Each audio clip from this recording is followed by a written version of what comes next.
حضرت مریم کی گود میں جناب عیسیٰ علیہ السلام تشریف لے آئے تو جناب مریم کو حکم تھا کہ آپ نے بولنا ہی نہیں، آپ نے بات ہی نہیں کرنی، آپ خاموش رہیں۔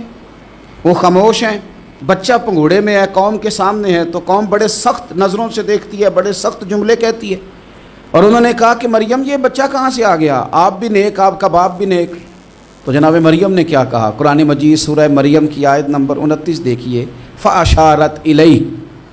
تو جناب مریم نے نا پنگوڑے کی طرف اشارہ کیا، جناب عیسیٰ کی طرف اشارہ کیا، توجہ ادھر کی، فَأَشَارَتْ إِلَيْهِ، بچے کی طرف اشارہ کیا، گویا اس سے پوچھ لے۔ تو قوم کیا کہتی ہے؟ انہوں نے کہا قَالُوا كَيْفَ نُكَلِّمُ مَنْ كَانَ فِي الْمَهْدِ صَبِيًّا، یہ کیسے بات کرے گا، یہ تو پنگوڑے میں بچہ ہے۔ پنگوڑے میں بچے بھی کبھی بولے ہیں؟ وہ بولتے ہیں بھائی، پر جب رب چاہے، اور جب اللہ اپنے بندوں کو صاف کرنا چاہے، اور جب رب اپنے بندوں کی عزتوں کا محافظ بنے تو بچے پنگوڑوں میں بھی بولتے ہیں۔ جناب یوسف کے لیے بھی بولا تھا، جناب عیسیٰ بھی پنگوڑے میں بولے تھے، جناب جریج کے لیے بھی بولا تھا۔ بچے بولتے ہیں، لیکن کب؟ جب رب چاہے۔ کیسے بولے گا، یہ تو پنگوڑے میں ہے۔ لیکن جب انہوں نے دیکھا نا بچے کی جانب، آپ نے منہ سے نہیں کہا، وہاں تو حکم تھا چپ رہنا ہے، وہ خاموش تھی، پنگوڑے کی طرف اشارہ کر کے کہا اس سے پوچھ لو جو پنگوڑے میں ہے۔ تو جناب عیسیٰ پنگوڑے سے بولے اور سیدھے ہاتھ کے اشارے کر کر کے بولے۔ کیا کہتے ہیں؟ فرمانے لگے قال انی عبد اللہ۔ عیسائیوں نے کل کلاں کو کہنا تھا نا وہ اللہ کے بیٹے ہیں، تو انہیں بات یہاں سے شروع کی، کہنے لگے لوگوں سنو میں اللہ کا بندہ ہوں۔ بات شروع یہاں سے کی، جو کل بات ہونی تھی آج اس کا اظہار کیا، کہنے لگے انی عبد اللہ، میں اللہ کا بندہ ہوں، آتانی الکتاب، مجھے کتاب دی گئی ہے، وجعلنی نبیّا، اور رب نے مجھے نبی بنا کے بھیجا ہے۔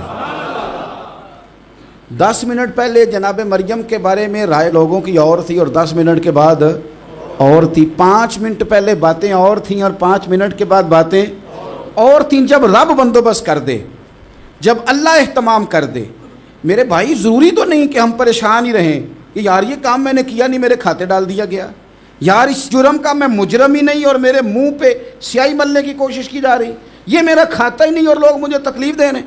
ضروری نہیں کہ آپ ہی وضاحت کریں، میرا رب بھی بندوبست فرما دیا کرتا ہے۔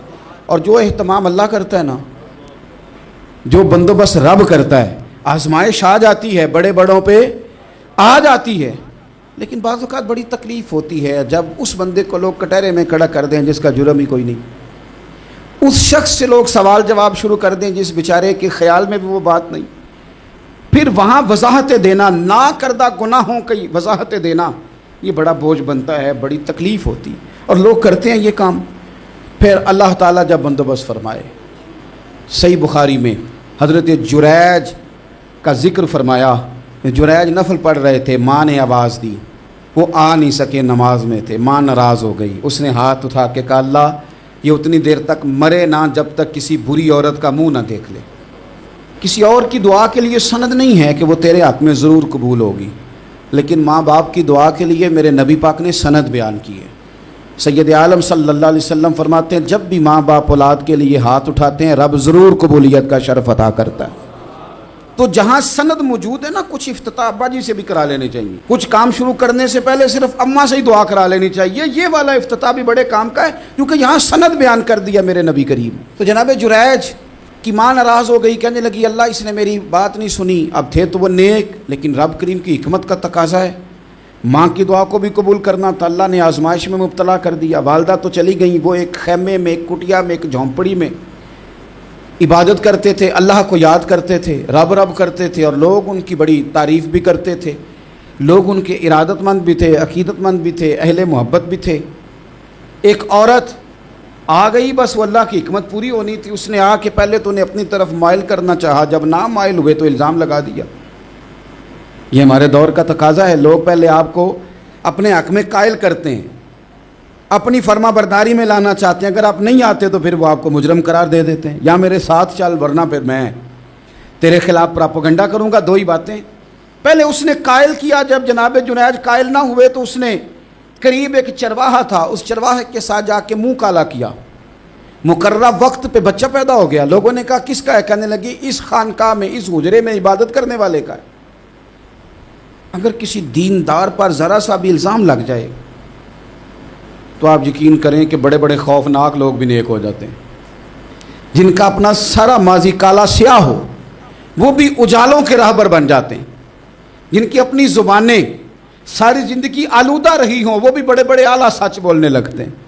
اعلیٰ کچے میرے مکان کی دیوار کیا گری، لوگوں نے تو میرے صحن میں رستے ہی بنا لیے. بڑے لوگ آ جاتے ہیں پھر بڑا کچھ کرتے ہیں اور بڑے بڑے خوفناک جملے کستے ہیں. بس کو نقطہ جو ہاتھ آ گیا ایسے جیسے گرنے کا انتظار کر رہے تھے. اب جناب لوگ اٹھے، احتجاج شروع ہو گیا، شور پڑ گیا. یہ بابا بڑا نیک بنتا تھا، نفل پڑھتا تھا، عبادتیں کرتا تھا، دیکھو اس کا حال کیا ہے کہ اس نے ناجائز بچہ پیدا کیا. بغیر تحقیق کے میں کہہ چکا ہوں کہ الجھے الجھے بکھرے بکھرے روز و شب دیکھے گا کون. لوگ تیرا جرم دیکھیں گے، سبب دیکھے گا کون. لوگ تیرا جرم دیکھیں گے، سبب کوئی غور نہیں کرتا کہ وجہ کیا تھی. او بھائی کچھ تو مجبوریاں رہی ہوں گی، یوں ہی کوئی بے وفا نہیں ہوتا. الزام لگا دیا، شور ہوا، احتجاج ہوا، دنیا اکٹھی ہوئی، ان کا انہوں نے اجرا گرا دیا، مارا بھی، پیٹا بھی، ایک نیک آدمی کو بدنام بھی کیا، برا بھلا بھی کہا، گالیاں بھی دی، جو کر سکتے تھے کیا. اب جب سزا دینے لگے نا تو جناب جریج کہنے لگے تھوڑی سی اجازت دیتے ہو، مار تو تم نے دینا ہی ہے. کہا جناب ٹھیک ہے دیتے ہیں. انہوں نے کہا صرف 2 نفل پڑھنے ہیں. اب وہ نفل پڑھ رہے تھے تو لوگ اس وقت بھی کہہ رہے تھے فراڈ ہی کر رہا ہے، دھوکہ ہی دے رہا ہے. چونکہ ذہن بن گیا نا، بدگمانی آ گئی. انہوں نے 2 نفل پڑھ کے ہاتھ اٹھائے، کہا اللہ جانا تو میں نے ہے، پر اس رسوائی کے ساتھ جنازے تک نہیں خراب ہو جاتے، قبریں تک نہیں لوگ بدنام کر دیتے. کہا اللہ جانا تو ہے، پھر اس رسوائی کے ساتھ تو میری مدد فرما. اب تو میرا کیس تیری ہی عدالت میں ہے، تو رحمت کا دروازہ کھول. ہاتھ اٹھائے، دعا مانگی، نفل پڑھے، پورے مجمع پہ نظر دوڑائی، کوئی نہیں تھا سپورٹ کرنے والا. کل تک جو کہتے تھے نا تیرے لیے جیئیں گے، تیرے لیے مریں گے، ساری عمر ہی آٹا گدہ ہے، لکھاں کیتے نہیں پیڑے. اب وقت آیا ہی تے محمد بخشا کوئی نہیں ہو بیٹھا نیڑے. ایک بندہ بھی نہیں تھا ووٹر سپورٹر ساتھ دینے والا، کوئی نہیں تھا. تو جناب جنید بچے کی طرف اشارہ کر کے کہنے لگے کوئی نہیں بول رہا، تو ہی بول کے بتا دے تیرا باپ کون ہے، تو ہی بول کے بتا دے کون ہے. اللہ اکبر. میرا رب جب چاہے تو بچے بولتے ہیں، رب چاہے تو گونگے بولتے ہیں، رب جب چاہے تو پھر پتھر بھی بولتے ہیں. جب کہا نا تو ہی بتا تو بچہ بولا اور بول کے کہنے لگا میرا باپ جریج نہیں، میرا تو وہ ہے جو بکریاں چرانے والا ہے، وہ میرا باپ. جب رب کریم نے توفیق دی تو بچہ بول پڑا. جب رب بندوبست کرتا ہے کسی کی عزت کی حفاظت کا تو پھر کوئی اسے رسوا کر سکتا. یاد رکھنا جب رب محافظ ہو تو پھر لوگوں کا پراپوگنڈا وہاں کچھ کر سکتا. لوگ کئی دفعہ بڑا گہرا جال بنتے ہیں، سازش کا رنگ بڑا گہرا ہوتا ہے، عام سادے آدمی اس کو سمجھ نہیں پاتے، اس پراپوگنڈے کا حصہ ہو جاتے ہیں، انہیں پتہ ہی نہیں چلتا یہ بات دراصل کیا کی جا رہی ہے. یہ کتنی گہری حسد کی آگ ہے جس کو لوگ بغض کے ساتھ ہوا دے رہے ہیں، اپنی عداوت کے ساتھ اس کو زیادہ جلا رہے ہیں. حضرت سیدنا عائشہ صدیقہ رضی اللہ تعالیٰ عنہ بیان کرتی ہیں، اور لطف کی بات یہ بھی بخاری میں موجود ہے. میں نے جناب جنید کا قصہ عرض کیا تو بخاری سے، یہ عرض کر رہا ہوں تو بخاری سے. یہ واقعہ میں حضور کی امت کے کسی ولی کا بیان کرتا تو لوگوں نے کہنا تھا ہماری سمجھ میں ہی نہیں آتا. بعض لوگوں کا خیال ہے کہ داتا صاحب کی کرامت بھی نبی پاک کی بیان کریں. او خدا کے بندوں کو خیال کرو، داتا صاحب تو کئی 100 سال بعد آئے ہیں، وہاں اگر کوئی کرامت ہوگی تو حضور بیان کریں گے. اگر نبی کریم نے پچھلے بنی اسرائیل کے ولیوں کی کرامتیں بیان کر کے تمہیں بتائی ہیں تو اس کا معنی یہ ہے کہ اگر وہاں اللہ یہ شان عطا کر سکتا ہے تو تم تو امتوں کی سردار امت ہو، ان پر تو نیرا فضل ہے، تم پر تو رب کا فضل کبیر ہے. تو بس لوگ سمجھنے کو تیار نہیں، پچھلوں کی مان لیتے ہیں. جناب آصف بن برخیہ کی کرامت جو سورہ نمل میں آئی وہ تو مانیں گے، پر غوث پاک کی کرامت یہ پتہ نہیں عجیب فلسفہ ہے اور کس طرح کا فلسفہ ہے، یہ سمجھ سے بالاتر ہے کہ بنی اسرائیل کا کوئی ولی ہو تو اس کی کرامت ہو سکتی ہے اور نبی پاک کی امت کا ہو تو اس کی ہو ہی نہیں سکتی.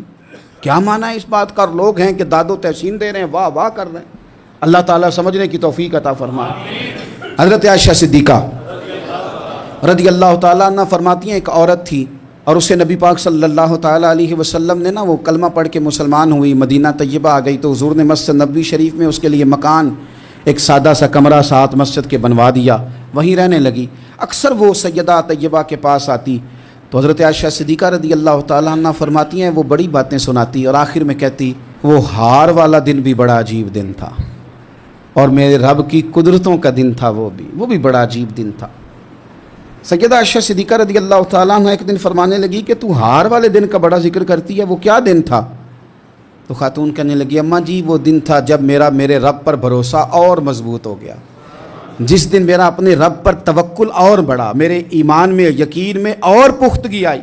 کہنے لگی میں ایک گھر کی کنیز تھی، نوکرانی تھی، اس گھر میں ایک بچی تھی جس کے پاس سونے چاندی ہیرے جواہرات کا ہار تھا۔ اس زمانے میں نا چمڑے کے اوپر لوگ ہیرے جواہرات لگاتے تھے، کئی دفعہ سرخ رنگ کے چمڑے پہ لگائے جاتے تھے، وہ بچی پہنتی تھی۔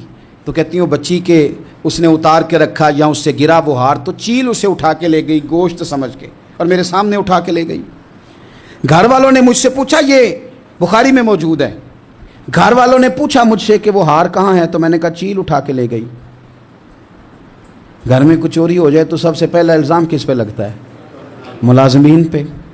کہتے انہوں نے مجھے بڑا مارا، بڑی تکلیف تھی، حتیٰ کہ میری شرمگاہ تک کی تلاشی لی، میری عزت اتنی خراب کی میں بتا نہیں سکتی۔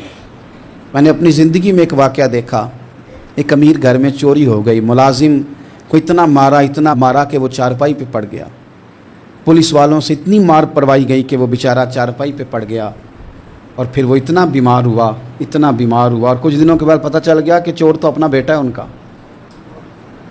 پھر اس کا انتقال ہو گیا۔ اب وہ سیٹھ صاحب اور گھر والے آ کے نا مرنے والے کے کان میں معافیاں مانگ رہے ہیں، کان میں۔ تو میں نے ان سے پھر کہا تھا کہ یہ تو اب چلا گیا ہے، تمہارا زور چلتا تھا نا، تو تم نے قانون خریدا اور تم نے اسے جتنا ہو سکا تم نے اسے مار پڑوائی، تمہارے پاس جو عدالتیں تھیں تم نے وہاں کارروائی کی، اب ایک عدالت قیامت کے دن لگے گی۔ یہ کمزور تھا نا، کچھ کر نہیں سکا۔ میرے نبی پاک صلی اللہ علیہ وسلم نے فرمایا سن لو، اگر سینگ والی بکری نے بغیر سینگ والی بکری کو تکلیف دی ہوگی نا تو قیامت کے دن اسے بھی بدلہ دینا پڑے گا کہ تیرے پاس سینگ تھے اور تو نے اسے مارا تھا۔ وہ خاتون عرض کرتی ہے سیدہ عائشہ کی خدمت میں کہ مجھے بڑا مارا، مجھے تکلیف دی، میں کہہ رہی تھی کہ میرے سامنے چیل لے گئی ہے پر وہ نہیں مان رہے تھے، اماں جی انہوں نے مجھے بڑا مارا۔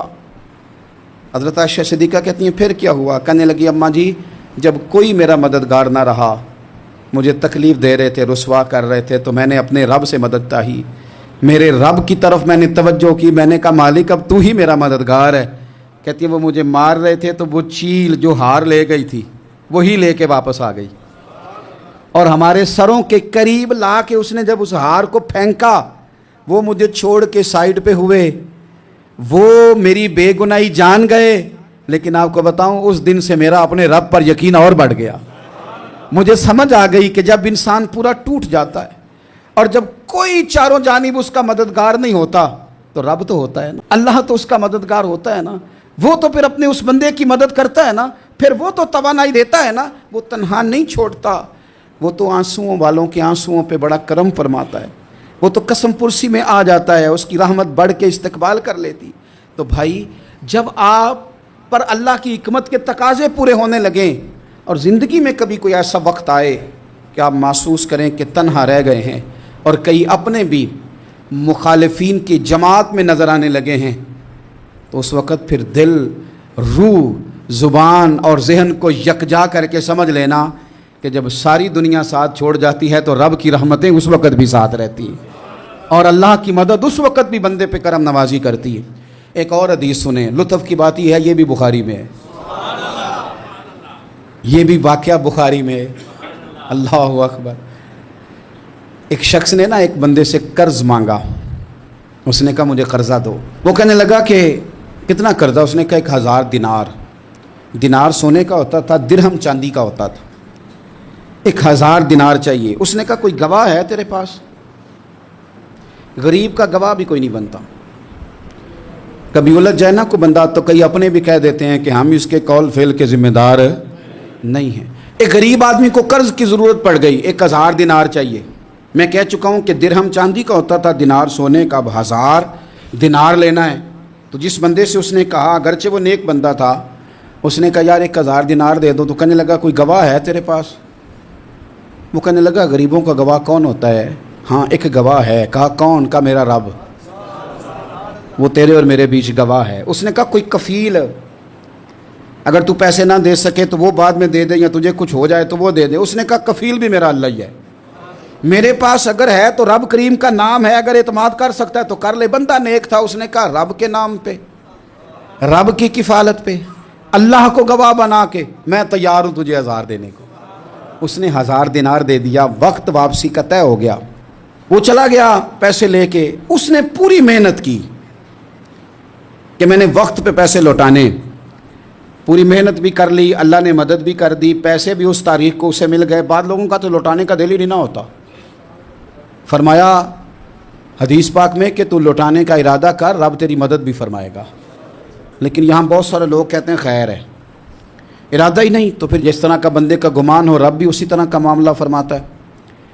اس نے پیسے جمع بھی کر لیے اور واپس دینے کو تیار بھی ہو گیا، لیکن رستہ بحری جہاز کا تھا، کشتی کا تھا، دریا کے راستے واپس آنا تھا. اب وہ جب آ گیا دریا کے کنارے تو بڑی کوشش کی، پر وہاں اسے کوئی کشتی نہیں ملی. وقت پہ پیسے لوٹانے ہیں، سفر کرنا ہے، اب سواری میسر نہیں ہے. سوچ سوچ کے پریشان تھا کہ میں نے تو اللہ کے نام پہ لیے. اچانک دل میں ایک تجویز آئی. اس نے ایک لکڑی لی، لکڑی کو اندر سے کھولا، 1000 دینار اس میں بھرا. بخاری پڑھ رہا ہوں، اور ساتھ ایک خط بھی لکھا کہ یار میں پیسے پہنچانا چاہتا تھا پر مجھے کوئی چیز نہیں ملی دریا کے اس پار آنے، اللہ کے نام پر تیری طرف روانہ کر رہا ہوں. اور یہ کہہ کہ وہ لکڑی دریا میں رکھ دی. وہ لکڑی ڈوب گئی ہے، واپس آ گیا. وہ جس نے پیسے لینے تھے وہ عین مقررہ وقت پر دریا کنارے آیا. صبح سے سر شام تک اس نے انتظار کیا. دل ڈھلنے لگا تو دل میں خیال آ گیا کہ یار نہیں، اس نے دینے ہی نہیں، جھوٹا وعدہ کر گیا، پہنچا ہی نہیں وقت پہ. اب جب واپس لوٹنے لگا تو اچانک دریا میں ایک لکڑی تیرتی ہوئی دکھائی دی. کہنے لگا لے جاتا ہوں، شام کو روٹیاں پکانے کے کام آئے گی، ایندھن بنا کے جلا لوں گا، ہنڈیا پک جائے گی. لکڑی اٹھا کے جلانے کے لیے گھر لایا. گمان تھا کہ وہ نہیں آیا وعدہ کر کے، اللہ کو کفیل اور وکیل بنا کے اور گواہ بنا کے پھر بھی نہیں آیا. لکڑی لے کے گھر گیا، بخاری ہے. اور جب اس کو چیرا نہ کہ میں اس کی آگ جلاؤں گا، کھولا تو اندر سے 1000 دینار بھی نکل آیا، خط بھی نکل آیا. اب ذرا سمجھنا، اس کے دل میں بات کس نے ڈالی کہ تو لکڑی میں پیسے ڈال دے؟ اللہ نے. اس بندے کو مقررہ وقت پہ کنارے بھیجا کس نے؟ لکڑی صرف اسی کے ہاتھ آئی تو یہ بندوبست کیا کس نے؟ اللہ نے. گھر جا کے چیری تو پیسے بحفاظت اس تک پہنچائے کس نے؟ تو پھر ہمیں بھی توجہ اللہ کی جانب ہی کرنی چاہیے. ہمارے پہ دل کی توجہ رب کی طرف ہی ہونی چاہیے نا. ہمیں ادھر ادھر جانے کی، دیکھنے کی، بندوں پر غور کرنے کی ضرورت کیا ہے؟ وہ پیسے پہنچ گئے، یہ وہاں اپنی جگہ پہ پریشان تھا. اس نے 1000 دینار اور جمع کیا. پھر دوبارہ ایک دن دریا کنارے آیا، کشتی مل گئی. بیٹھ کے اپنے اس بھائی کے پاس آیا، کہنے لگا دیکھنا مجھ پر بدگمان نہ ہونا، پیسے اس تاریخ کو بھی جمع کر لیے تھے. دریا پہ آیا تھا پر کشتی نہیں ملی تھی.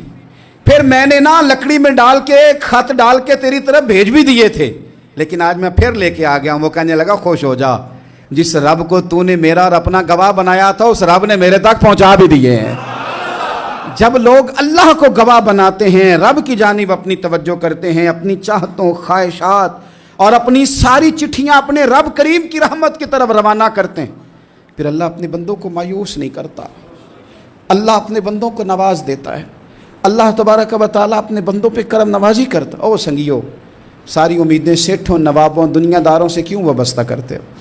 ساری توجہات کا مرکز کیوں ان لوگوں کو بناتے ہو جو تمہیں دنیا میں مضبوط نظر آتے ہیں؟ اپنی توجہات کا مرکز اپنے خدا کو بنائیے، اپنے مالک کی جانب اپنی ساری خواہشات کا رخ پھیر دیجئے، اپنی توجہات اپنے رب کی جانب کر لیجئے.